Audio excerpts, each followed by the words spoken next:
नमस्कार प्रिय विद्यार्थियों। आज के वीडियो के माध्यम से हम लोग चर्चा करेंगे इकोनॉमिक्स से बनने वाले बहुत ही महत्वपूर्ण अति लघुत्तरीय, लघुत्तरीय और दीर्घोत्तरीय टाइप के प्रश्नों के बारे में। बीए सेकंड सेमेस्टर में अगर आप हैं और आपका सब्जेक्ट है इकोनॉमिक्स, तो आपको उसमें माइक्रो इकोनॉमिक्स यानी कि समष्टि अर्थशास्त्र के बारे में पढ़ना होगा। समष्टि अर्थशास्त्र के सिद्धांतों के बारे में जानना है, यानी कि माइक्रो इकोनॉमिक्स। इससे पहले आप लोगों ने जब प्रथम सेमेस्टर में पढ़ा था तो उसमें आपने माइक्रो इकोनॉमिक्स पढ़ा था। कौन सा इकोनॉमिक्स? माइक्रो इकोनॉमिक्स, यानी कि MICRO, माइक्रो, यानी जिसको कहते हैं व्यष्टि अर्थशास्त्र। ठीक, क्या बोलते हैं? व्यष्टि अर्थशास्त्र। और माइक्रो को बोलते हैं समष्टि अर्थशास्त्र। ठीक है, तो आज हम चर्चा करेंगे समष्टि अर्थशास्त्र, यानी कि बीए सेकंड सेमेस्टर के सिलेबस में शामिल जो 8 इकाइयाँ हैं, उन 8 इकाइयों से बनने वाले इंपॉर्टेंट अति लघुत्तरीय, लघुत्तरीय और दीर्घोत्तरीय प्रश्न कैसे पूछे जाएंगे 2025 की परीक्षा में। आइए जानने का प्रयास करते हैं। वीडियो को लाइक करिएगा, चैनल पर अगर नए हैं तो सब्सक्राइब भी कर दीजिएगा।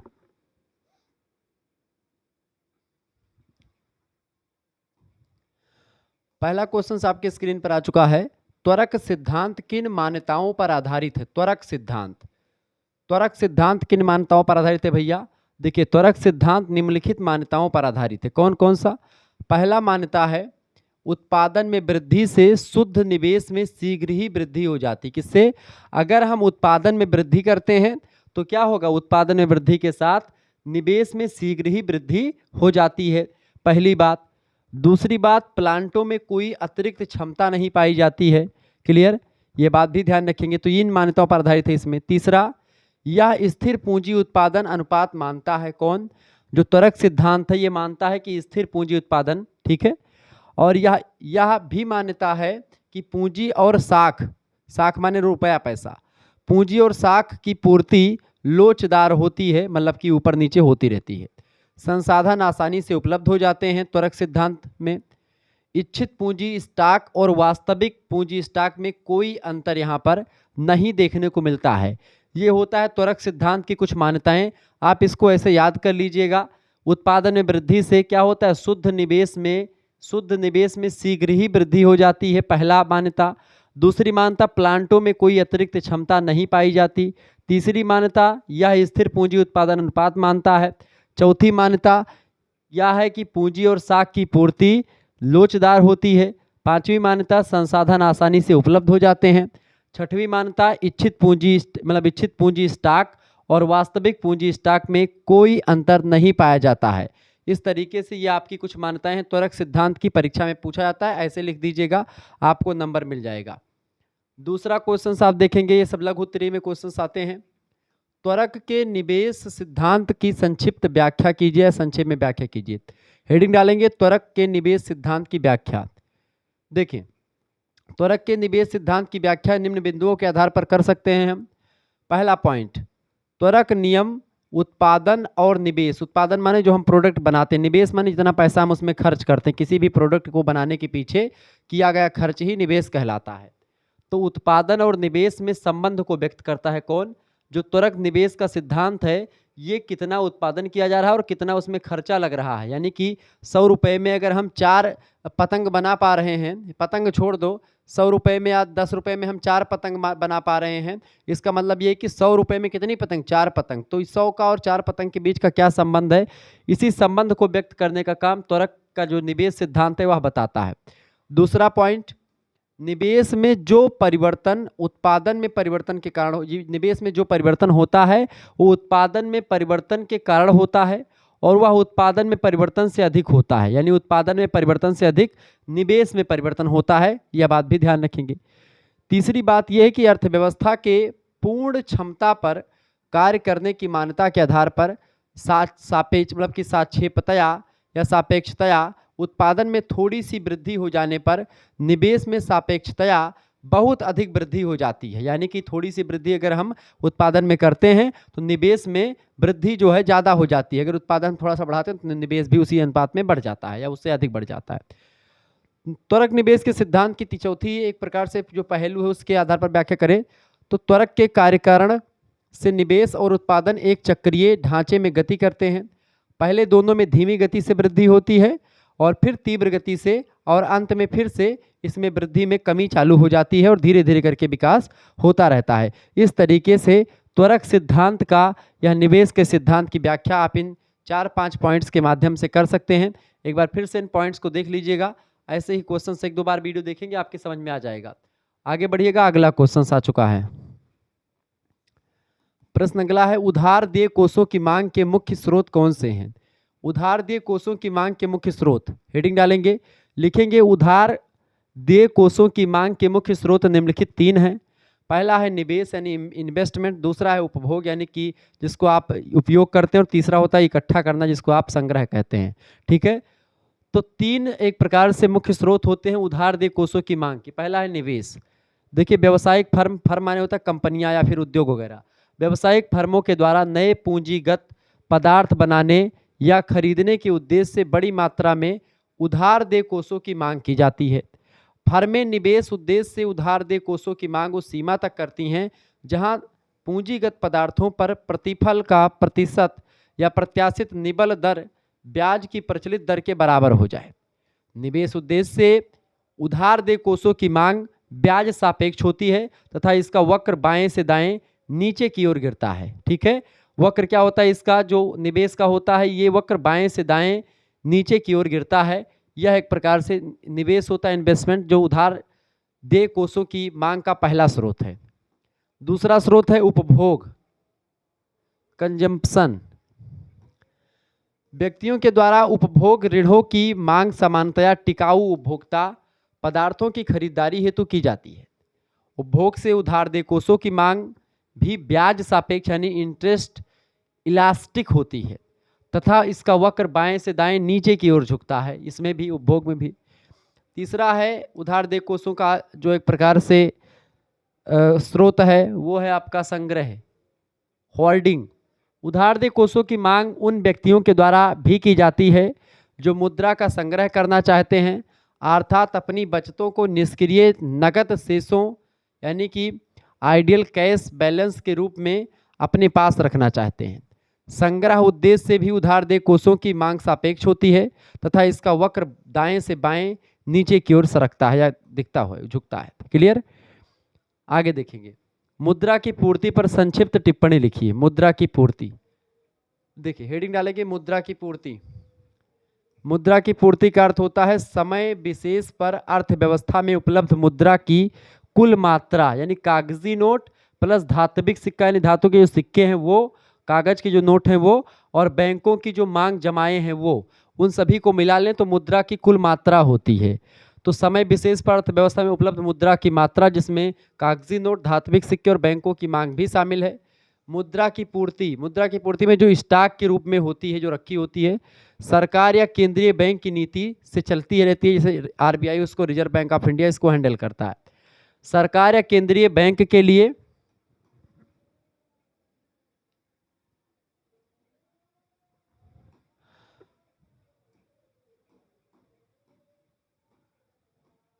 समुदाय की तरलता पसंदगी मुद्रा की मांग को प्रत्यक्ष रूप से प्रभावित करना संभव नहीं होता, किंतु उसमें मुद्रा की पूर्ति बदलकर ब्याज दर को प्रभावित करने की क्षमता अवश्य होती है। पूंजी की पूर्ति हुए परिवर्तन का ब्याज दर पर ठीक वैसा ही प्रभाव पड़ता है जैसा प्रभाव वस्तु की पूर्ति में हुए परिवर्तन का उसकी कीमत पर पड़ता है। जैसे वस्तु का अगर मूल्य घट बढ़ जाता है या वस्तु की पूर्ति घट बढ़ जाती है, उससे उसकी कीमत बढ़ जाती है। ज़्यादा वस्तु आ जाती है मार्केट में तो उसकी कीमत घट जाती है, कम वस्तुएं रहती तो उसकी कीमत ऑटोमेटिक बढ़ जाती है। या किसी वस्तु की अगर हम कीमत को घटा देते तो वस्तु ज़्यादा बिकती है, कीमत बढ़ा देते तो वस्तु कम बिकती है। ऐसे ही एक प्रकार से मुद्रा मार्केट में ज़्यादा आ जाती तो मुद्रा का मान घट जाता है, मुद्रा सस्ती हो जाती है। और मुद्रा मार्केट में ज़्यादा, इसका मतलब महंगाई भी बढ़ेगी। मुद्रा कम है तो महंगाई एक प्रकार से कम होगी। ये दोनों बातें आप थोड़ा सा ध्यान रखेंगे, पैरेलल चलती हैं। ठीक है, ब्याज दर में उपस्थित परिवर्तन मुद्रा की मांग यानी विशेष करके सट्टा, विशेषकर माइनस सट्टा प्रयोजन से मुद्रा की मांग को तो प्रभावित कर सकते हैं किंतु मुद्रा की पूर्ति को प्रभावित नहीं कर सकते। मुद्रा की पूर्ति सरकार या केंद्रीय बैंक का पूर्ण नियंत्रण होता है, आरबीआई इसको हैंडल करता है। फलता समय विशेष पर अर्थव्यवस्था में मुद्रा की कुल पूर्ति लगभग स्थिर रहती है। देखिए साख नियंत्रण करने के लिए आरबीआई जो होता है वह एक प्रकार से जो अपना रेट, जिस रेट पर वो ब्याज देता है, ब्याज पर जो बैंकों को पैसों देता है। अब किन बैंकों को, आरबीआई बैंकों का बैंक है, यानी वहाँ से सभी बैंकों को पैसे मिलते हैं। जैसे कि एसबीआई हो गया, ठीक है, रिजर्व बैंक ऑफ इंडिया से एसबीआई को पैसा मिलता है। ये मान लीजिए कि अब मान लेते हैं कि आरबीआई अभी मार्केट में पैसा लाना है तो क्या करेगा? आरबीआई क्या करेगा? आरबीआई कहेगा तमाम बैंकों से जो उससे कनेक्टेड है, वैसे सारे बैंक आरबीआई से ही कनेक्ट हैं, तो आरबीआई से बोलेगा, मतलब आरबीआई बोलेगा एसबीआई से, बैंक ऑफ बड़ौदा से, पंजाब नेशनल से, इलाहाबाद से, सभी बैंकों को बुलाएगा, कहा बैठो मुन्ना, सबको बैठा के, मतलब सबको बुला के बैठाएगा और क्या कहेगा? कहेगा कि भाई सभी लोग आओ, और सभी लोगों को बुला करके क्या करेगा? सभी लोगों को बुला करके बैठाएगा, कहेगा कि अभी तक हम 5% पर आपको जो है दे रहे थे, अब ये ब्याज पर, वैसे 5% नहीं देते, वैसे 2-3 या 3% मान लेते हैं, 3% पर अभी तक हम दे रहे थे आपको ब्याज पर। यानी अगर हम आरबीआई जो है, आरबीआई 100 रुपया देता है किसको? 100 रुपया देता है एसबीआई को, ठीक है। तो एक साल में 100 रुपये का जो है 103 रुपये जो है वो देना पड़ता है किसको? एसबीआई को, आरबीआई को, ठीक है। ये बात आप ध्यान रखेंगे। तो क्या करता है ये आरबीआई? कहेगा कि अब 3% नहीं, हम इसको घटा करके 2% कर देते हैं, ठीक है। आरबीआई कहेगा कि 2% पर हम पैसा आप सभी को देंगे बैंकों को। अब एसबीआई ने देखा कि भाई 2% पर एक प्रकार से मिल रहा है ब्याज पर, तुरंत जो है क्या करेगा? तुरंत एसबीआई जो होगा वो 2% पर पहले ये ले रहा था 100 रुपया, अब लेगा 200 रुपया, कहा हमको 200 रुपया दो, ठीक है। 200 रुपया ले लिया। अगर मुद्रा को मार्केट में लाना है तो आरबीआई यही करेगा, ठीक है। परसेंट रेट इसको घटा देगा। अब 2% पर या क्या 202 रुपये देना पड़ेगा इसको, ठीक है। क्या देना पड़ेगा? 204 रुपये देना पड़ेगा। क्लियर? अब ये 200 रुपये पा गया। अब एसबीआई जो अब बैंक, मतलब कि जो जनता है उसको 5% ब्याज पर देता था पैसा, मान लेते हैं, अब वो कहेगा कि भैया 4% ब्याज दर या फिर 4.5% पर मैं दे रहा हूँ, ठीक है। अब क्या होगा? 4.5% जैसे घटा तो एसबीआई का आधा % का फायदा हो रहा है। तुरंत क्या होगा? सभी लोग कर्जा निकालना शुरू कर देंगे। जैसे सभी लोग, बड़े बड़े पूंजीपति लोग कर्जा निकालेंगे, तमाम पैसा मार्केट में आएगा, ठीक है। यह बात ध्यान रखेंगे। पैसा मार्केट में आ जाएगा तो वस्तुएं ऑटोमेटिक महंगी होती चली जाएंगी, यही होता है। और जब आरबीआई का मन करेगा कि मार्केट से पैसा उठाना है तो क्या करेगा? ये मार्केट जो है, ये आरबीआई क्या करेगा? रिजर्व बैंक ऑफ इंडिया, यही जो 3% का था इसको 4% बढ़ा करके कर देगा। अब 4% हो गया तो एसबीआई या bank of Baroda, Punjab national, ये सब इससे पैसा लेना नहीं चाहेंगे, कहेंगे अभी पैसा नहीं लेते क्योंकि अभी ब्याज दर ज़्यादा है। अब ब्याज दर ज़्यादा तो पैसा उधार कम लेंगे, यानी 100 रुपया ले रहे थे सभी लेंगे, ठीक है। तो मार्केट में वही तरह बराबर, मतलब की चीज़ें उतनी सिस्टमेटिकल बनी रहेंगी। लेकिन घटाना बढ़ाना तो ये आरबीआई के हाथ में है, ठीक है। साख नियंत्रण पूरा इसी के हाथ में है। आगे देखते हैं, अगला क्वेश्चन आपकी स्क्रीन पर आ चुका भैया। प्रश्न है, मुद्रा की मांग की संक्षिप्त व्याख्या कीजिए। मुद्रा की मांग, देखिए मुद्रा की मांग के लिए कीन्स, एक प्रोफेसर कीन्स हैं, उन्होंने एक नए शब्द का प्रयोग किया है, तरलता अधिमान। मुद्रा की मांग को एक प्रकार से किसने? कीन्स ने तरलता अधिमान कहा है। तरलता अधिमान मुद्रा को नकदी रूप में रखने की इच्छा होती है। तरलता अधिमान जितना अधिक होगा, नकदी धारकों को अपनी तरल संपत्ति छोड़ने को प्रेरित करने के लिए उतनी ही कम ब्याज की दर देनी पड़ेगी, ठीक है। यह बात आप ध्यान रखेंगे। और भी चीज़ों को समझने का प्रयास करते हैं। एक बार वीडियो को लाइक कर दीजिएगा, चैनल पर अगर नए हैं तो सब्सक्राइब भी कर दीजिएगा। इन्फॉर्मेटिव वीडियो है आप सभी के लिए, यह बात आप ध्यान रखेंगे, ठीक है। तरलता अधिमान जितना अधिक होगा, नकदी धारकों को अपनी तरल संपत्ति छोड़ने को प्रेरित करने के लिए उतनी ही कम ब्याज की दर देनी पड़ेगी। तरलता अधिमान जितना कम होगा, यानी मुद्रा की जो मांग है उतनी जितना कम होगी, नकदी के धारकों को उतनी ही अधिक ब्याज दर दी जाती है। कीन्स के अनुसार लोगों के तरल नकदी रखने की इच्छा के 3 उद्देश्य होते हैं। लोग नगद पैसा क्यों रखते हैं जो है अपने जो है तिजोरी में, क्यों रखते हैं भैया? पहला इसलिए रखते हैं लेन देन के उद्देश्य से। लेन देन उद्देश्य का संबंध निजी और व्यापार संबंधी दोनों लेन देन के चालू सौदों के लिए नकदी की जरूरत होती है। जैसे कि आप मार्केट में गए, 2 लीटर का तेल लाना है तो आप नगद पैसा देंगे तो 200 रुपये तेल आपको मिल जाएगा। आजकल तो गूगल पे, फोन पे चल गया है, पहले नहीं चलता था, नगद ज़्यादा देना पड़ता था। आजकल गूगल पर स्कैन कर दिया, तुरंत जो है काम हो गया, ठीक है। मुद्रा के लिए लेन देन मांग में परिवर्तन होते रहेंगे, जो आय प्राप्त करने वालों और व्यापारियों की प्रत्याशाओं पर निर्भर करेंगे। वे आय के स्तर, रोजगार और कीमतों, व्यापार वर्थ आय की प्राप्ति और उसके भुगतान के बीच की सामान्य अवधि, वेतन या आय की मात्रा और ऋण मिलने की संभावना पर निर्भर करते हैं।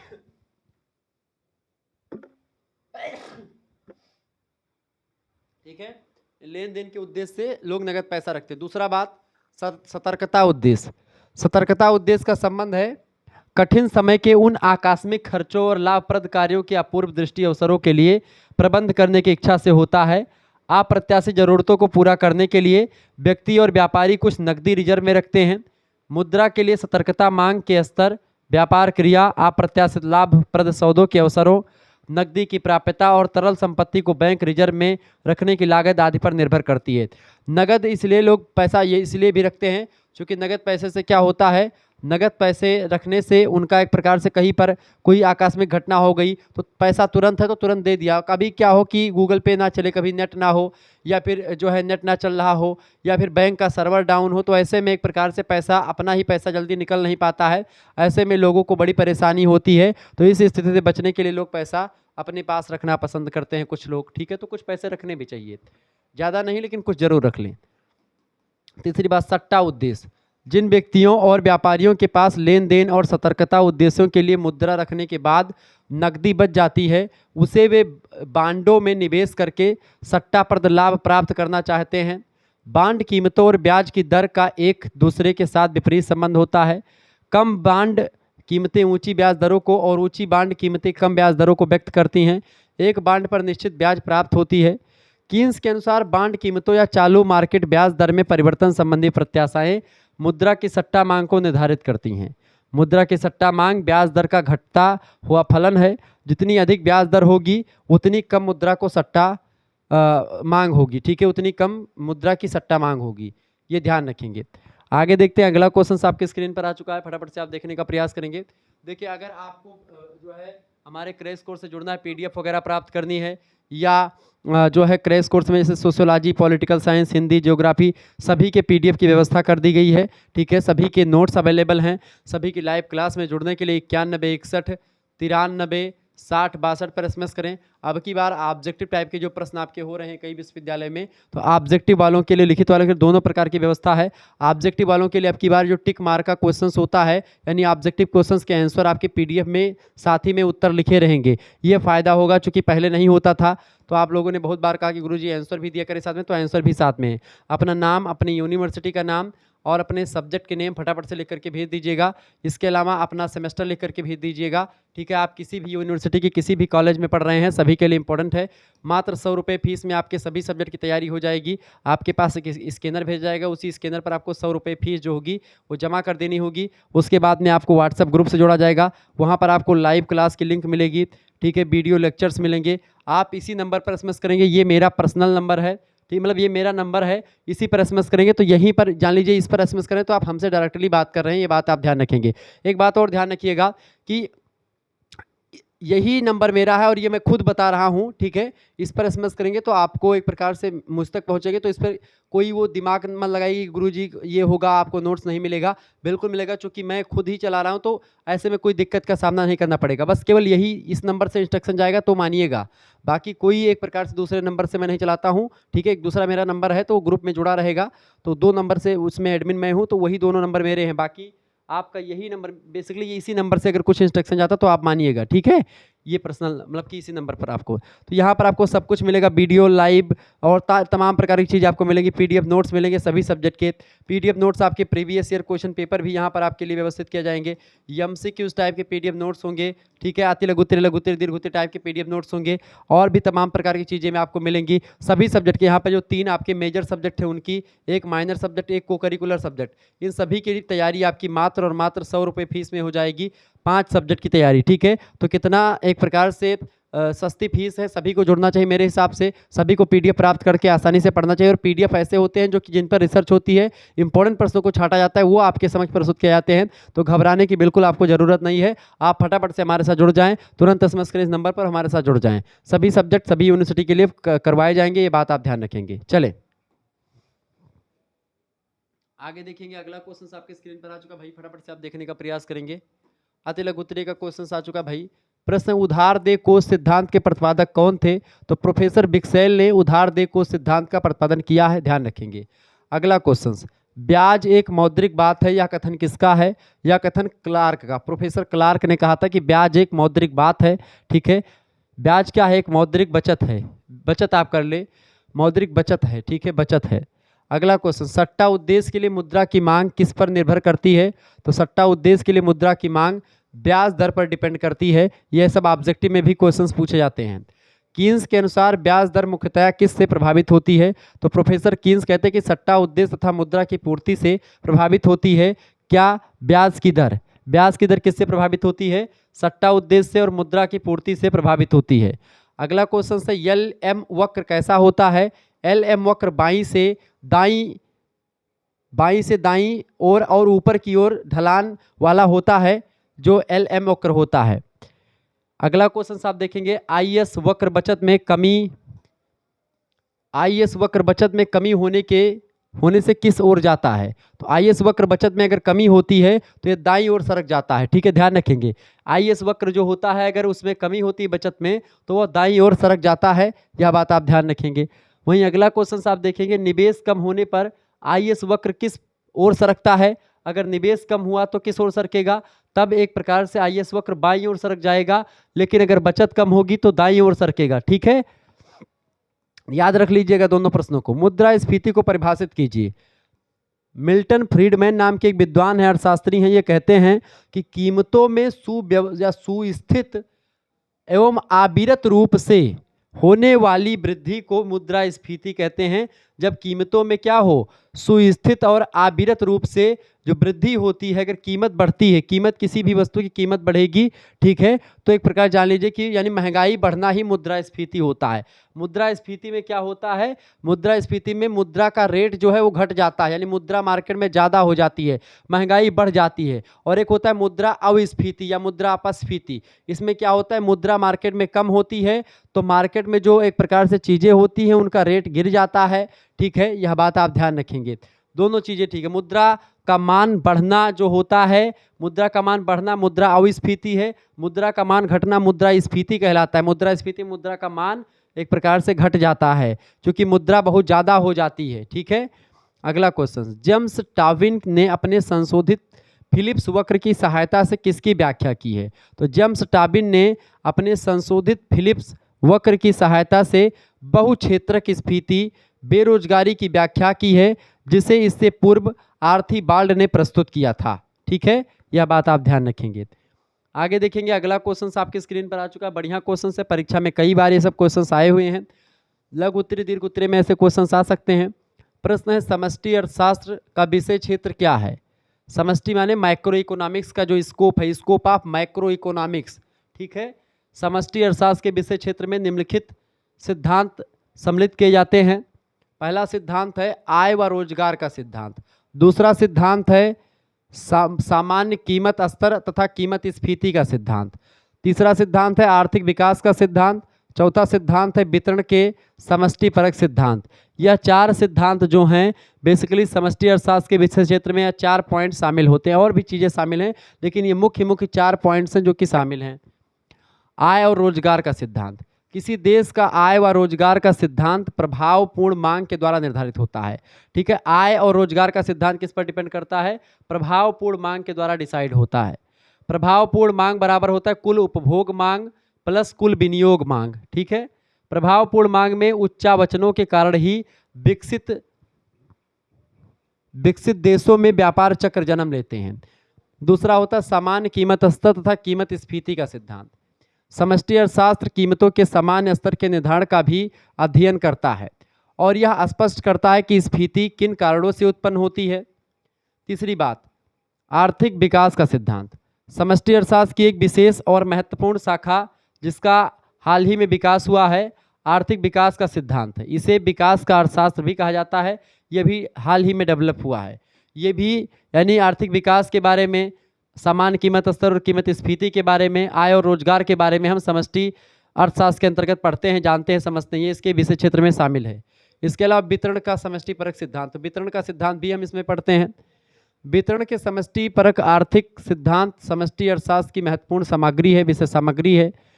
David Ricardo, Karl Marx, Karl Kalecki, professor Keynes, ये सब अर्थशास्त्रियों के द्वारा प्रतिपादित वितरण के सिद्धांत समष्टि अर्थशास्त्र के अंतर्गत ही आते हैं। यानी समष्टि अर्थशास्त्र का जो विषय क्षेत्र है वो काफ़ी व्यापक है और कहीं न कहीं पे समष्टि अर्थशास्त्र और व्यष्टि अर्थशास्त्र दोनों मिल करके ही संपूर्ण अर्थशास्त्र बनते हैं। यानी दोनों एक दूसरे के पूरक हैं, दोनों एक दूसरे के विरोधी बिल्कुल भी नहीं हैं।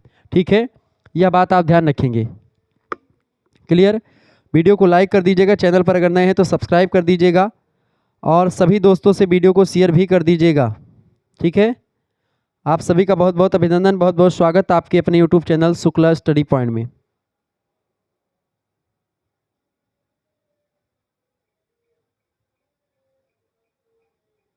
ओके, चलिए शेयर कर दीजिए सभी दोस्तों के साथ वीडियो को भाई।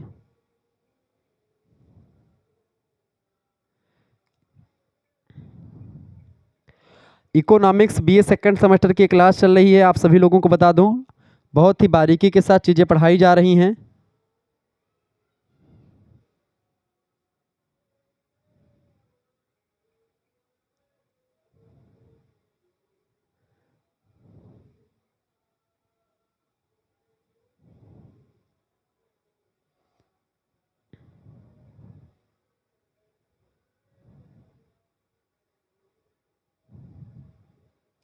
चले, ब्रेक के लिए खेद चाहता हूं। अगला क्वेश्चन, माफी चाहता हूं, मतलब आर्थिक विश्लेषण में समष्टि अर्थशास्त्र का महत्व और उपयोग बताइए। आर्थिक विश्लेषण में, इकोनॉमिक एनालिसिस में मैक्रो इकोनॉमिक्स का क्या इंपॉर्टेंस है और क्या यूजेस है, क्या उपयोग है, इसके बारे में बताएं। देखिए, आर्थिक विश्लेषण में समष्टि अर्थशास्त्र के महत्व और उपयोग को निम्नलिखित प्रकार से हम समझ सकते हैं। पहली बात, समष्टि अर्थशास्त्र आर्थिक नीति के निर्माण में सहायक होता है। यानी जो मैक्रो इकोनॉमिक्स है, ये इकोनॉमिक जो एक प्रकार से नीतियाँ होती हैं उनको बनाने में सहायता करता है। कैसे? सरकार अपनी आर्थिक नीतियों का निर्धारण समूहों अथवा समस्त राष्ट्र के हितों को ध्यान में रख करके करते हैं। परिणाम स्वरूप समष्टि अर्थशास्त्र आर्थिक नीति के निर्माण में दिशा बोधक कार्य करता है और बताता है देश को कि कौन सी नीति बनाएंगे तो जनता का ज्यादा कल्याण होगा। ठीक है, आर्थिक नीति हमको यह बताती, सरकार को बताती है कि कौन सी नीति से जनता को ज्यादा फायदा होने वाला है। दूसरी बात, यह अर्थशास्त्र जटिल अर्थव्यवस्थाओं के संचालन को समझने में सहायता करता है। यानी समष्टि अर्थशास्त्र जटिल अर्थशास्त्रों या अर्थव्यवस्थाओं का जो संचालन है उसको समझने में सहायता देता है। विश्व की वर्तमान अर्थव्यवस्थाएं अत्यंत जटिल हैं तथा आर्थिक घटक सदैव एक दूसरे से प्रभावित होते रहते हैं। अतः ऐसी स्थिति में समष्टि अर्थशास्त्र संपूर्ण अर्थव्यवस्था की जानकारी को हमको देता है या जानकारी प्रदान करता है, जिससे हम क्या करते हैं, उसके यानी आर्थिक जो अर्थव्यवस्थाएं, जटिल अर्थव्यवस्थाएं, उनके संगठन के बारे में और उनके संचालन कैसे होते हैं उनके बारे में हम यथार्थ रूप से जान पाते हैं, यानी यथार्थ चित्र उसका हम खींच पाते हैं और अच्छे तरीके से उसके बारे में जान पाते हैं। तीसरी बात है, समष्टि अर्थशास्त्र जो होता है इसका महत्वपूर्ण यूजेज या महत्वपूर्ण काम है आर्थिक समस्याओं का समाधान करने में। जैसे राष्ट्रीय आय क्या है, राष्ट्रीय आय का निर्धारण कैसे किया जाता है, राष्ट्रीय आय की परिभाषा, राष्ट्रीय आय निकालने की विधियाँ, ठीक है, रोजगार, उत्पादन, इनसे संबंधित जितनी भी समस्याएं हैं उन सभी का हल समष्टि अर्थशास्त्र यानी मैक्रो इकोनॉमिक्स में आपको मिलेगा। चौथी बात, व्यष्टि अर्थशास्त्र के अध्ययन की दृष्टि से भी समष्टि अर्थशास्त्र का अध्ययन आवश्यक होता है। यानी अगर आप केवल माइक्रो इकोनॉमिक्स को पढ़ रहे हैं तो वो अधूरा रहेगा, उसको पूरा करने के लिए, उसको कंप्लीट करने के लिए माइक्रो इकोनॉमिक्स को, मैक्रो इकोनॉमिक्स को पढ़ना बहुत जरूरी है। यानी व्यष्टि अर्थशास्त्र तभी संपूर्ण माना जाता है जब समष्टि अर्थशास्त्र उसके साथ पढ़ा जाता है, क्योंकि एक विशेष आर्थिक इकाई पर पड़ने वाले प्रभावों का अध्ययन करने से पूर्व समग्र अर्थव्यवस्था पर दृष्टिपात करना वांछनीय ही नहीं अपितु अनिवार्य भी होता है। यानी एक इकाई का अध्ययन करने से आप केवल बच नहीं सकते, फिर संपूर्ण इकाई का भी अध्ययन करने पड़ेगा। तो देश के एक इकाई के बारे में अध्ययन करता है कौन, जो होता है वो व्यष्टि, और इसके बारे में संपूर्ण का अध्ययन करता है व्यष्टि। विरोधाभास की स्थिति में वस्तु स्थिति जानने के लिए समष्टि अर्थशास्त्र का सहारा लेना आवश्यक होता है। जब कभी किसी दो मुद्दों में विरोधाभास होता है तब भी समष्टि अर्थशास्त्र ही हमको उस विरोधाभास से उबारता है, क्योंकि बहुत से निष्कर्ष व्यक्ति के लिए उचित हो सकते हैं परंतु यह हो सकता है कि वे संपूर्ण समाज की दृष्टि से उचित ना हो। कुछ व्यक्तियों के लिए अच्छे होंगे, कुछ व्यक्तियों के लिए बुरे होंगे। ऐसे में दोनों के बीच तालमेल बैठाने का काम भी समष्टि अर्थशास्त्र करता है। इसके अतिरिक्त आर्थिक विकास और नियोजन की दृष्टि से भी समष्टि अर्थशास्त्र का अपना अलग महत्व है। और उपर्युक्त के अतिरिक्त समष्टि अर्थशास्त्र राष्ट्रीय आय का अध्ययन करता है, मौद्रिक समस्याओं का विश्लेषण करता है। मुद्रा से रिलेटेड कोई भी समस्या होती है उस समस्या का पहले विश्लेषण करेगा, फिर समस्या का समाधान निकालेगा। व्यापार चक्रों का विश्लेषण करेगा और व्यापार चक्र में कुछ भी दिक्कत आएगी तो उसका उपचार के लिए भी तत्पर रहता है। या व्यक्तिगत इकाइयों के व्यवहार को समझने में भी माइक्रो इकोनॉमिक्स यानी कि समष्टि अर्थशास्त्र बड़ा सहायता देता है। तो इस तरीके से इसका अलग उपयोग है और इसका अलग महत्व है। ठीक है, ये बात आप ध्यान रखेंगे। यानी कि समष्टि अर्थशास्त्र, आर्थिक विश्लेषण में समष्टि अर्थशास्त्र का बहुत ही महत्व और इसका उपयोग इन सभी जगहों पर किया जाता है।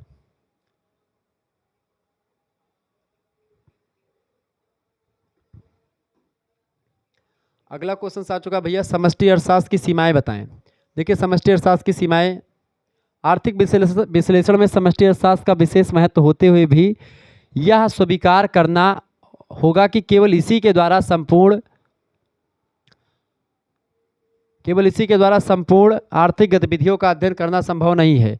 इस पद्धति की भी अपनी कुछ सीमाएं होती हैं, यानी कि पूरे अर्थशास्त्र को केवल समष्टि अर्थशास्त्र के द्वारा नहीं समझा सकता, इसके लिए व्यष्टि का भी सहारा लेना पड़ता है। इसकी कुछ सीमाएं हैं, यानी कुछ ही स्थानों तक ही सीमित है। पहली बात, केवल समष्टि अर्थशास्त्र के प्रयोग के द्वारा सही अंतिम जोड़ या अनुमान प्राप्त करना अत्यंत कठिन हो जाता है। इसके लिए हमको और भी चीज़ों का या और भी सब्जेक्ट का सहारा लेना पड़ता है। दूसरी बात, समष्टि विश्लेषण के द्वारा कभी कभी भ्रमात्मक या मतलब कि भ्रमात्मक जानकारी या परिणाम या निष्कर्ष निकल जाते हैं, उनकी जांच एक प्रकार से नहीं हो पाती, क्योंकि अनेक बार कुछ बातें व्यक्तिगत इकाइयों अथवा छोटे छोटे समूहों के लिए तो सत्य होती हैं, परंतु संपूर्ण अर्थव्यवस्था के लिए सत्य नहीं होती हैं। इसलिए इस स्थिति से या इस प्रकार की सीमाएं इसमें होती है, इस वजह से समष्टि अर्थशास्त्र उतना इफेक्टफुली यथार्थता के धरातल पर अपने आप को खरा नहीं साबित कर पाता। इसके अलावा कभी कभी समूह की अपेक्षा समूह की संरचना व बनावट अधिक महत्वपूर्ण होती है। ठीक है, इसके अलावा यह आवश्यक नहीं है कि समूह विशेष का अर्थव्यवस्था के सभी क्षेत्रों पर समान प्रभाव पड़े। अतः समष्टि अर्थशास्त्र कभी कभी सर्वदा सही निष्कर्ष प्रदान करने में असमर्थ होता है, यानी कभी कभी तो समर्थ होता है लेकिन कभी कभी असमर्थ भी हो जाता है, तो उसको भी हमको देखना पड़ेगा। इसके अलावा इसकी सीमाएं हैं, समष्टि अर्थशास्त्र के अंतर्गत हम व्यक्तिगत अनुभव के निष्कर्षों को बिना सोचे समझे समूची अर्थव्यवस्था पर लागू करने का प्रयास करते हैं। यानी व्यक्तिगत अनुभव व्यक्ति के बारे में जाना, फिर संपूर्ण अर्थव्यवस्था पर उसको हमने थोप दिया, परंतु यह आवश्यक नहीं है कि जो बात एक व्यक्ति के लिए सत्य हो वही समस्त अर्थव्यवस्था के लिए सत्य होगी। ठीक है, प्रोफेसर बोल्डिंग नाम के एक इतिहास मतलब अर्थशास्त्री कहते हैं कि व्यापक अर्थशास्त्र यानी समष्टि अर्थशास्त्र में हमको व्यक्तिगत अनुभव से कोई निष्कर्ष नहीं निकालना चाहिए। अगर व्यक्तिगत निष्कर्ष के हिसाब से हम पूरे राष्ट्र का निष्कर्ष निकालते हैं तो ऐसे में वो गलत होगा। ठीक है, क्योंकि एक व्यक्ति का विचार और उसके व्यवहार अलग हो सकते हैं बाकियों से। अगला क्वेश्चन, आर्थिक विरोधाभासों के कुछ उदाहरण दीजिए। देखिए आर्थिक विरोधाभासों के कुछ प्रमुख उदाहरण निम्नलिखित हैं। पहला है, एक व्यक्ति के द्वारा बचत करना लाभप्रद है किंतु यह एक सामाजिक बुराई है। यानी एक व्यक्ति अगर बचत करता है बहुत ज़्यादा तो ये लाभप्रद है उस व्यक्ति के पर्टिकुलर व्यक्ति के लिए, लेकिन यह एक सामाजिक बुराई, लेकिन और समाज के लोग लाभ नहीं प्राप्त कर पा रहे हैं। इकट्ठा पैसा डंप करना ये एक प्रकार से बुराई है।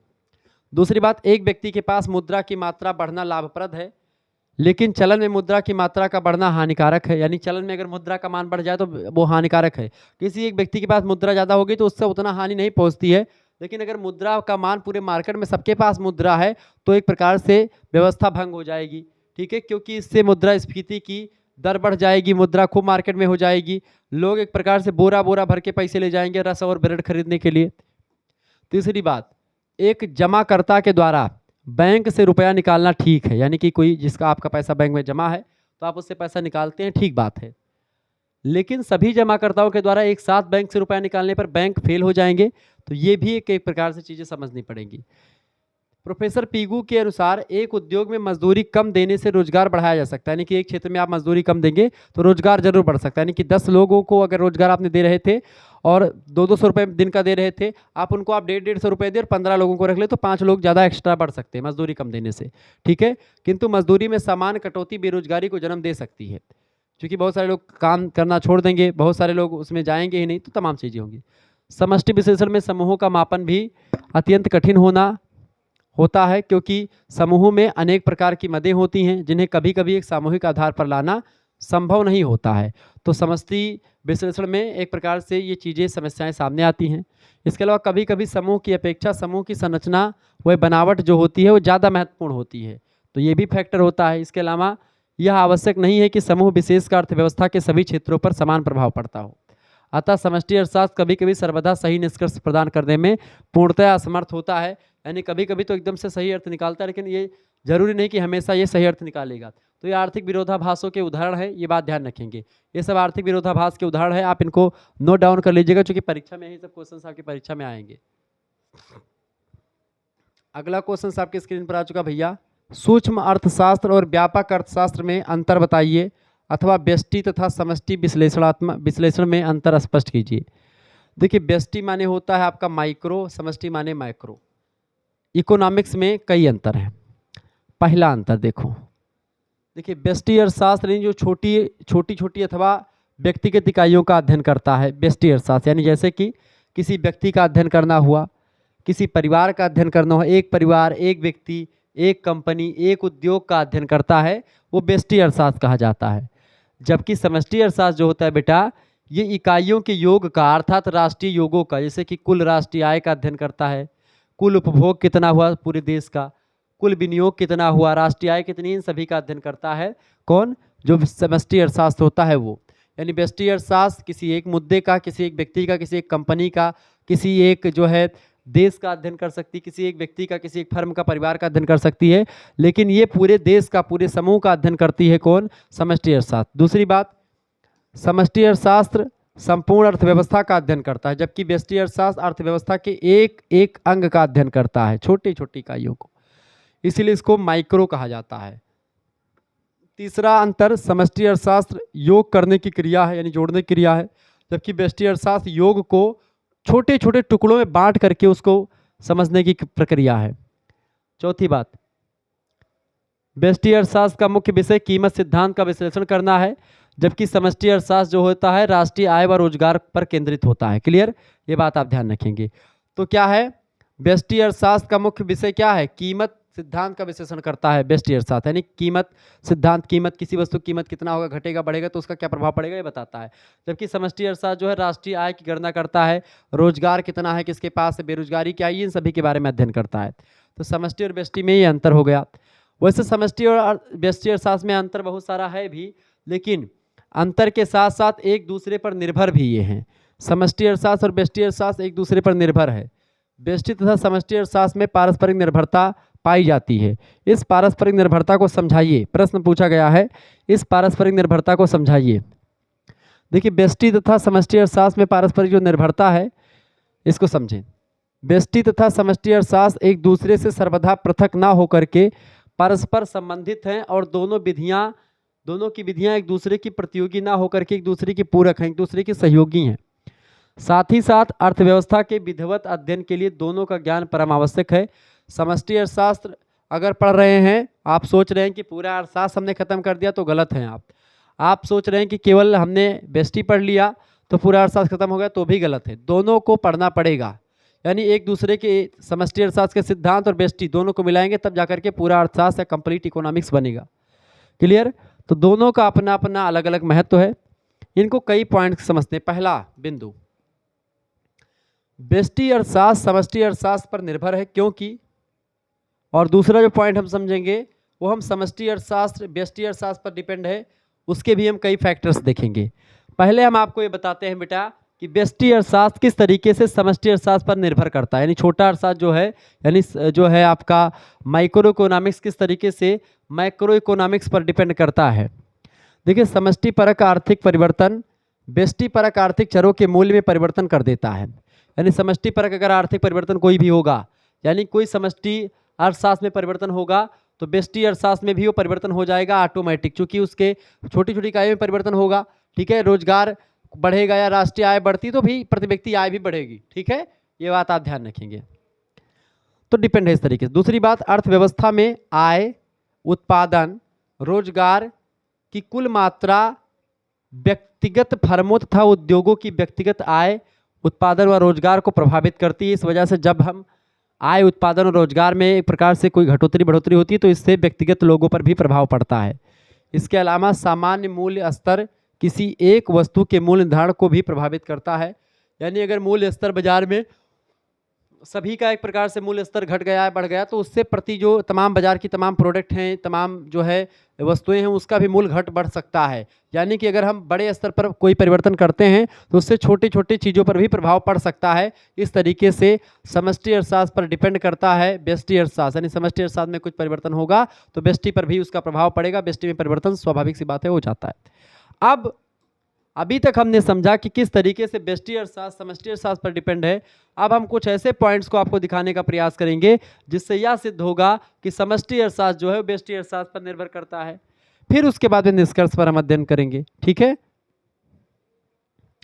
देखिए समष्टि अर्थशास्त्र व्यष्टि अर्थशास्त्र पर निर्भर करता है, क्योंकि पहली बात समूह का निर्माण इकाइयों से होता है।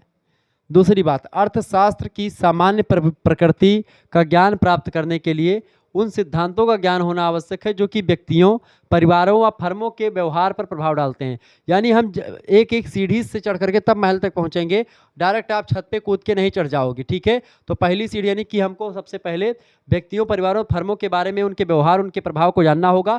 फिर उसके बाद में हम जो है सिद्धांतों का एक प्रकार से बताएंगे जो सारे देश पर लागू होगा।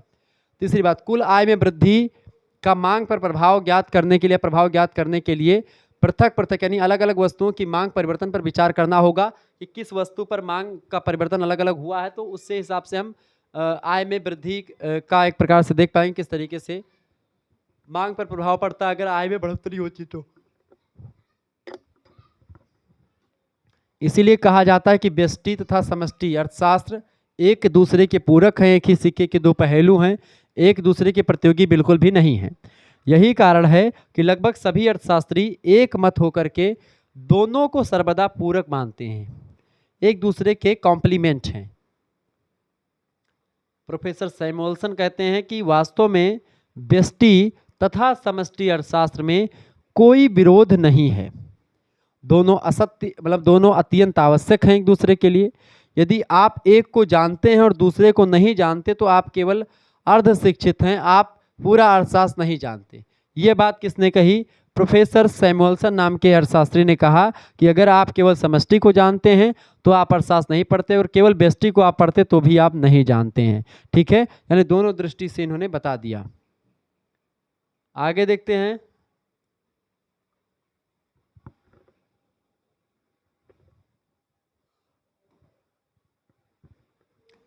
अगला क्वेश्चन आपकी स्क्रीन पर आ चुका भैया। राष्ट्रीय आय को परिभाषित कीजिए। प्रोफेसर मार्शल नाम के अर्थशास्त्री कहते हैं राष्ट्रीय आय नेशनल इनकम की परिभाषा को देते हुए कि किसी देश का श्रम और पूंजी माने रुपया पैसा, श्रम माने उसके देश में जो लेबर हैं मतलब वो काम जो करने वाले लोग हैं वो, तो श्रम और पूंजी उसके प्राकृतिक साधनों पर कार्यशील होकर के, प्राकृतिक साधन जैसे कि कोयला है, जैसे हीरा की खान है, खदान है, या खेती करके गेहूं उत्पादन करके उसको बेच रहे हैं मार्केट में जा करके या दूसरे देशों में बेच रहे हैं, तो वो क्योंकि पूंजी लगेगा तब खेती आप कर पाएंगे, पूंजी लगेगा तब खदानें आप खुदवा पाएंगे, कंपनी आप बनवा पाएंगे।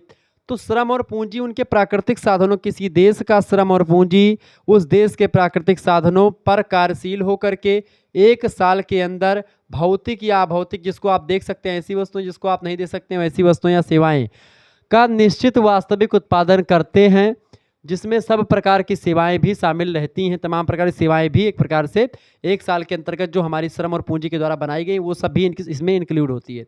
इसे ही देश की वास्तविक राष्ट्रीय आय कहा जाता है, जिसमें एक साल के अंतर्गत श्रम और पूंजी के द्वारा जो प्राकृतिक संसाधन हैं उनका उपयोग करके जो हम एक प्रकार से कमाते हैं, जितना हम एक प्रकार से सेवाएं और वस्तुओं को अर्जित करते हैं, उनका जो मौद्रिक मूल्य है या बाजार का मौद्रिक मूल्य है वही राष्ट्रीय आय कहलाता है, ठीक है। मार्शल ने उपरोक्त परिभाषा में वास्तविक शब्द का प्रयोग इसलिए किया है क्योंकि कुल उत्पादन से कच्चे माल का मूल्य, घिसावट अथवा क्षय, कर तथा बीमा व्यय को निकाल करके ही वास्तविक राष्ट्रीय ज्ञात हो सकती है। क्योंकि क्या होता है, जैसे हमने प्राकृतिक साधनों का पता लगा तो उसमें जैसे हम जितना खर्चा कर रहे हैं, जितना पूंजी लगा रहे हैं, वो पूंजी या घिसावट जिसमें वो सब लगा है उन सभी को छोड़ देते हैं, या जितना आपका खर्चा लगा है बेचने में या फिर तमाम प्रकार की चीज़ों करने में, उस खर्चे वगैरह को काट करके, मूल्य घिसावट को काट करके, ठीक है, बीमा वगैरह, क्षय, कर, इन सभी को, टैक्स वगैरह को निकाल करके तब आपका वास्तविक राष्ट्रीय आय बनता है। इस आय में विदेशों से प्राप्त होने वाली आय को भी शामिल किया जाता है। नहीं कोई व्यक्ति विदेश में रहकर कमा रहा है तो वह भी राष्ट्रीय आय में शामिल होता है, नेशनल इनकम में शामिल किया जाता है। अगला प्रश्न आपके स्क्रीन पर आ चुका है, सकल राष्ट्रीय उत्पाद और शुद्ध राष्ट्रीय उत्पाद। सकल राष्ट्रीय उत्पाद को क्या कहते हैं और शुद्ध राष्ट्रीय उत्पाद को क्या कहते हैं, समझें। सकल राष्ट्रीय, सकल माने होता है जी यानी ग्रास, ठीक है, राष्ट्रीय माने होता है नेट, नेशनल, और उत्पाद माने होता है प्रोडक्ट, GNP इसको कहते हैं, ठीक है। और शुद्ध राष्ट्रीय उत्पाद को क्या कहते हैं, शुद्ध माने net, NNP, net national product, ठीक है। एक होता है GDP, ठीक है। जीडीपी आपने सुना होगा, ग्रास डोमेस्टिक यानी सकल घरेलू उत्पाद। और जब इसी में से मूल्य ह्रास दर, टैक्स वगैरह सब काट देते हैं, जितना खर्चा पानी लगा है, यानी इसमें से मूल्य ह्रास दर घटा देते हैं, तो आपका क्या निकलता है, ह्रास दर वगैरह मूल्य वगैरह इसमें से जो लगा है पैसा रुपया उसको घटा देंगे तो आपका निकलेगा एनडीपी, यानी कि नेट डोमेस्टिक प्रोडक्ट, जिसमें एक प्रकार से विदेशों से प्राप्त होने वाली आय नहीं शामिल होती है। भारत की सीमा के अंतर्गत एक साल में जितना पैसा रुपया, इतनी पूंजी वगैरह लगा करके हमने श्रम या पूंजी के द्वारा प्राकृतिक साधनों पर प्रयोग करके उसका जितना हमने जो है वस्तुएं सेवाएं प्राप्त की हैं, उनके मौद्रिक मूल्य जो होते हैं वह एक प्रकार से जीडीपी कहलाते हैं। लेकिन उसमें जब ह्रास दर घटा देते हैं तब वह जाकर के एनडीपी बन जाता है। सेम ऐसे होता है जीएनपी। जीएनपी जो होता है सकल राष्ट्रीय उत्पाद होता है, और एनएनपी शुद्ध राष्ट्रीय उत्पाद होता है। इसमें एक साल के अंतर्गत भारत की सीमा में या भारत की सीमा से बाहर रह रहे लोग, यानी विदेशों से प्राप्त होने वाली आय को भी इसमें शामिल कर लिया जाता है, यानी उसको नेशनल कैपिटा इनकम कहा जाता है। सकल राष्ट्रीय उत्पाद में क्या होता है, सारी चीज़ें शामिल कर ली जाती है एक साल के अंतर्गत, जितने भी हमने श्रम और पूंजी लगा करके जितने वस्तुएं और सेवाएं प्राप्त करी हैं प्राकृतिक संसाधनों पर दोहन करके, उनको प्राप्त करके, उन्हीं को एक प्रकार सबका एक साल का जो मौद्रिक रेट होता है, बाजार का मूल्य होता है, उसी बाजार के मूल्य को हम जीएनपी कहते हैं। उसमें से जब मूल्य ह्रास दर, टैक्स वगैरह या बीमा शुल्क ये सब घटा देते हैं तब जा करके वो एनएनपी हो जाता है। ठीक है, यह बात आप ध्यान रखेंगे। तो देखिए सकल राष्ट्रीय उत्पाद क्या होता है। सकल राष्ट्रीय उत्पाद किसी अर्थव्यवस्था में जो भी अंतिम वस्तुएं एवं सेवाएं एक वर्ष की अवधि में उत्पादित की जाती हैं, उन सभी के बाजार के मूल्य को के योग को सकल राष्ट्रीय उत्पाद कहते हैं। इसमें हम केवल उन्हीं वस्तुओं और सेवाओं को लेते हैं जो कि बाजार में आती हैं।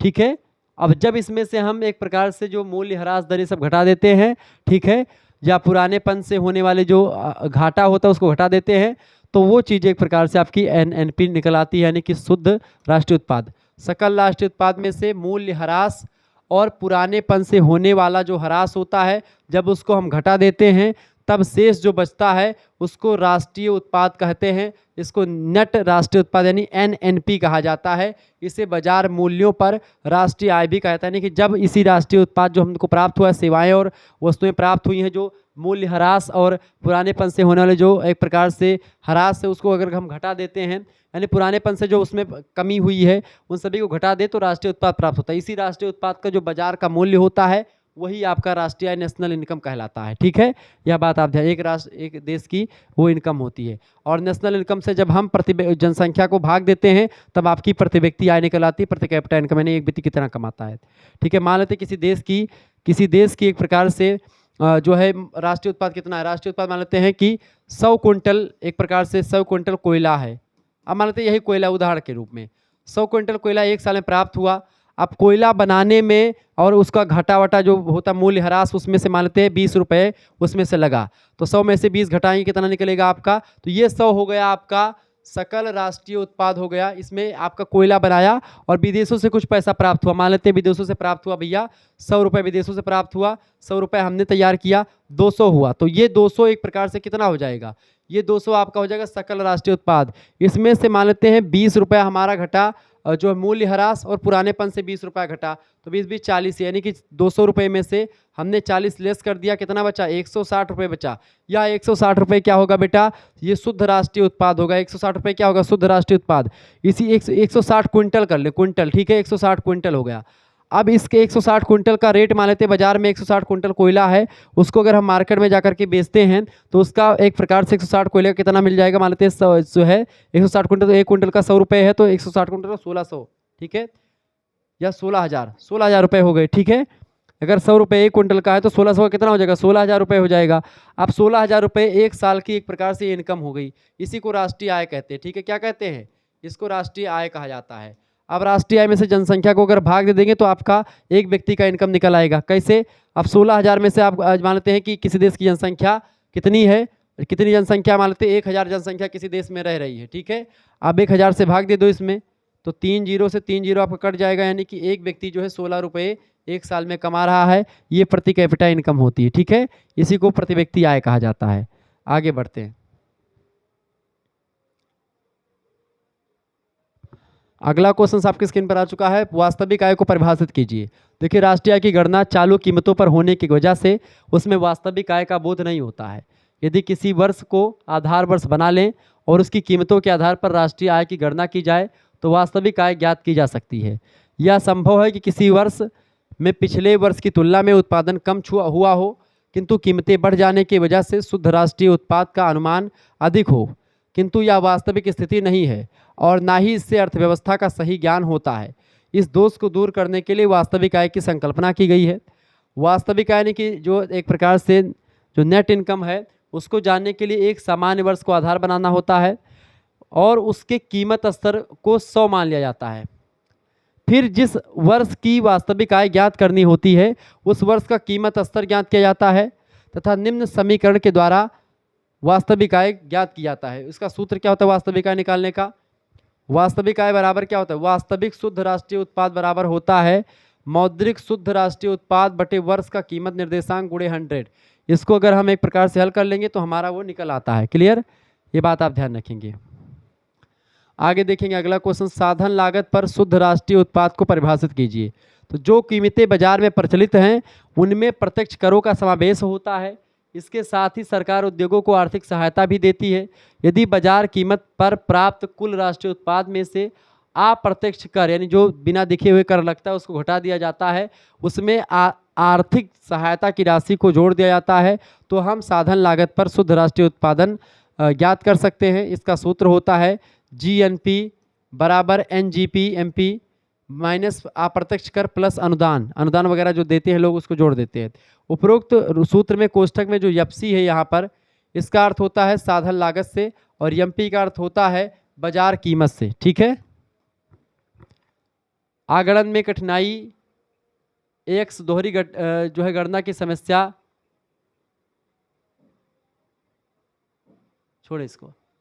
अगला क्वेश्चन आपके स्क्रीन पर आ चुका है, राष्ट्रीय आय के अध्ययन का महत्व बताइए। देखिए राष्ट्रीय आय के अध्ययन के महत्व को निम्नलिखित प्रकार स्पष्ट किया जा सकता है। पहली बात, राष्ट्रीय आय के आंकड़े विभिन्न देशों की कुल तथा प्रति व्यक्ति राष्ट्रीय आय तथा विभिन्न देशों के उद्योग, वाणिज्य, यातायात और कृषि से प्राप्त कुल आय के संबंध में एक कंपैरेटिव अध्ययन संभव बनाते हैं, यानी कि तुलनात्मक अध्ययन करने में ये किसी दूसरे देश से हम सजग हो पाते हैं। दूसरी बात, राष्ट्रीय आय के अनुमान से क्या होता है, एक अर्थव्यवस्था का सही और स्पष्ट चित्र हम जान पाते हैं कि किसी अर्थव्यवस्था आगे है कि पीछे है। इससे यह भी स्पष्ट होता है कि विभिन्न देशों में उद्योगों में कार्यात्मक सेवाओं और व्यक्तियों में आय का विवरण या वितरण किस प्रकार किया गया है।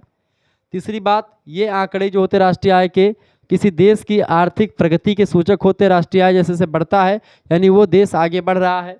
इसके द्वारा उत्पादन तथा अन्य क्षेत्रों में हुई प्रगति का अनुमान भी लगाया जा सकता है। चौथी बात यह है, इसके अध्ययन का महत्व राष्ट्रीय आय का, नेशनल इनकम का अध्ययन इसलिए किया जाता है क्योंकि इसके अध्ययन से हमें किसी देश के निवासियों का रहन सहन, उनका स्तर, उनके बारे में हमको जानकारी मिलती है। राष्ट्रीय आय का अध्ययन इसलिए महत्वपूर्ण है क्योंकि ये आंकड़े सरकार की आर्थिक नीति के महत्वपूर्ण आधार के रूप में काम करते हैं। राष्ट्रीय आय का अध्ययन इसलिए भी महत्वपूर्ण है क्योंकि राष्ट्रीय आय के अनुमानों के आधार पर हम यह जान सकते हैं कि मजदूरी, ब्याज, लगान और लाभ के बीच राष्ट्रीय आय को किस प्रकार बांटा गया है। इन चीज़ों को जानने के लिए हमको राष्ट्रीय आय के अध्ययन को एक प्रकार से बहुत ही विस्तार से करना पड़ेगा, उसको समझना पड़ेगा।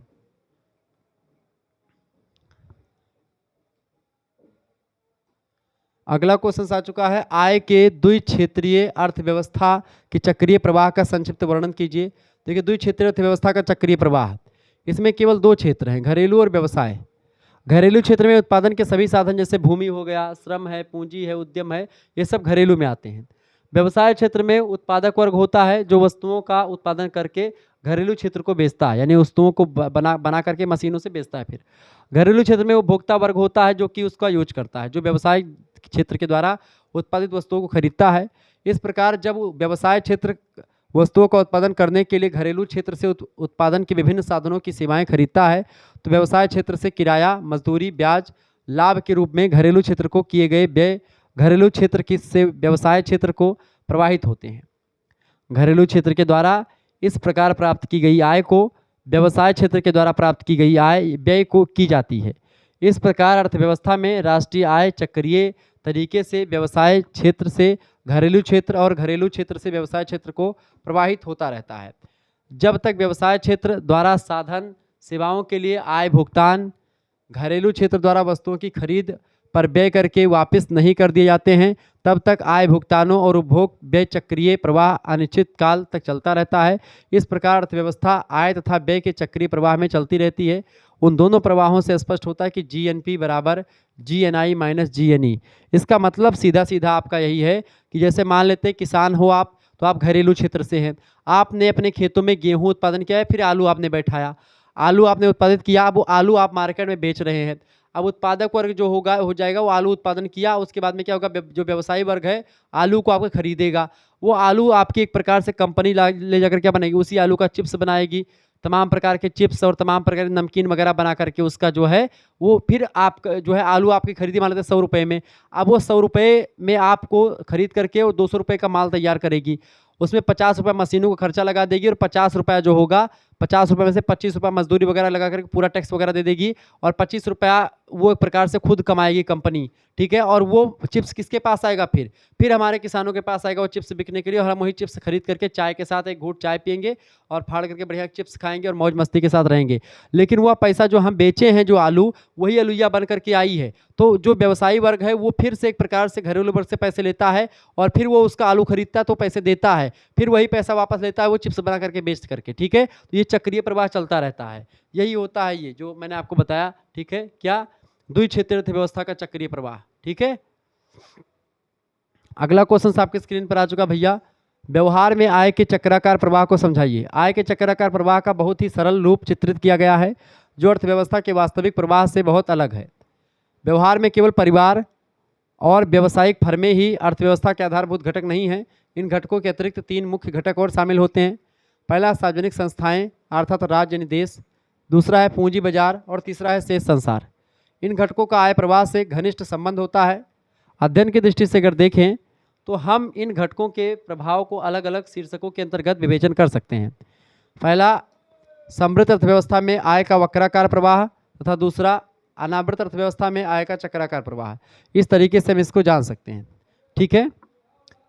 आगे बढ़ते हैं, अगला क्वेश्चन आपके स्क्रीन पर आ चुका है। प्रश्न भाई से का जेबी से इनका पूरा नाम है। जेबी से एक अर्थशास्त्री जिन्होंने बाजार के नियम दिए हैं, तो इनके नियम की 2 मान्यताएं बताएं। पहली बात तो बाजार में मुक्त अर्थव्यवस्था है और पूर्ण प्रतियोगिता की दशाएं पाई जाती है। बाजार में क्या है, जेबी से कहते हैं कि बाजार में मुक्त अर्थव्यवस्था है और पूर्ण प्रतियोगिता की दशाएं भी पाई जाती है, बाजार में कंपटीशन भी होता है खूब दबा के। दूसरी बात, आर्थिक क्षेत्र में सरकारी हस्तक्षेप नहीं होता है। क्लियर, ये जेबीसी का नियम कहता है, आर्थिक जो उन्होंने बाजार कर दिया है।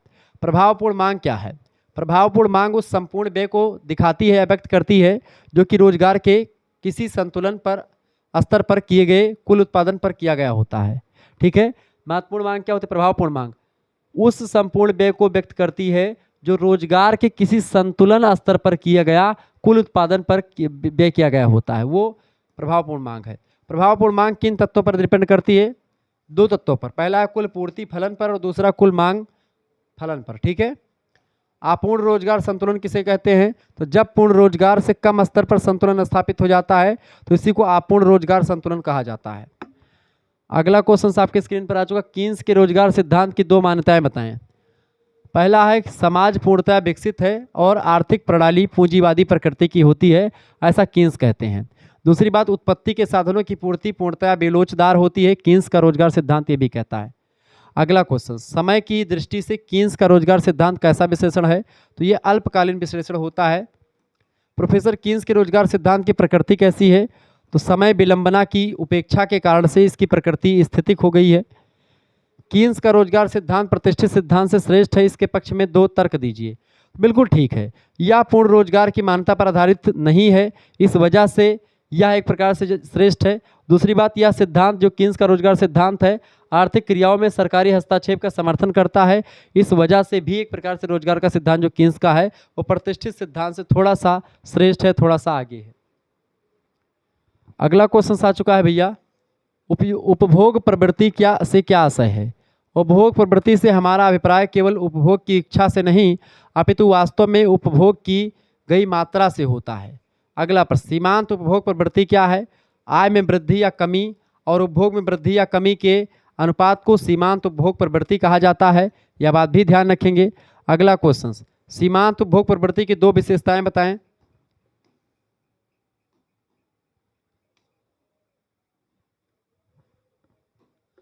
सीमांत उपभोग प्रवृत्ति की दो विशेषताएं, देखिए यह सदैव धनात्मक होती है सीमांत उपभोग प्रवृत्ति।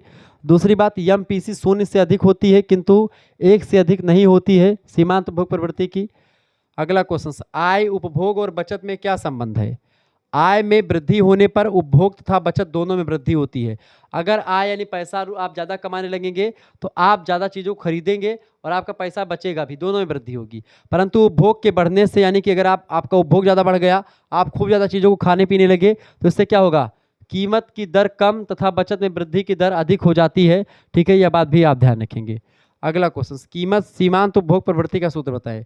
सीमांत उपभोग प्रवृत्ति बराबर उपभोग में वृद्धि बटे आय में वृद्धि। क्लियर, ये बात आप ध्यान रखेंगे। आगे बढ़ते और भी चीज़ों को जानने का प्रयास करते, एक बार वीडियो को लाइक कर दीजिएगा। चैनल पर अगर नए आए हैं तो सब्सक्राइब भी कर दीजिएगा, क्योंकि इसी प्रकार से इन्फॉर्मेटिव वीडियो लगातार मैं आपके लिए लाता रहता हूँ। चलें,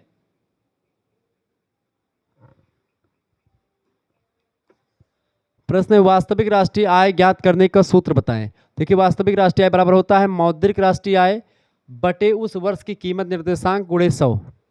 अगला क्वेश्चन, बाजार कीमतों पर शुद्ध राष्ट्रीय उत्पाद का सूत्र बताएं। शुद्ध राष्ट्रीय उत्पाद, नेट नेशनल प्रोडक्ट, बाजार कीमतों पर। तो बाजार कीमतों पर शुद्ध राष्ट्रीय उत्पाद बराबर होता है बाजार कीमतों पर सकल राष्ट्रीय उत्पाद माइनस मूल्य ह्रास दर।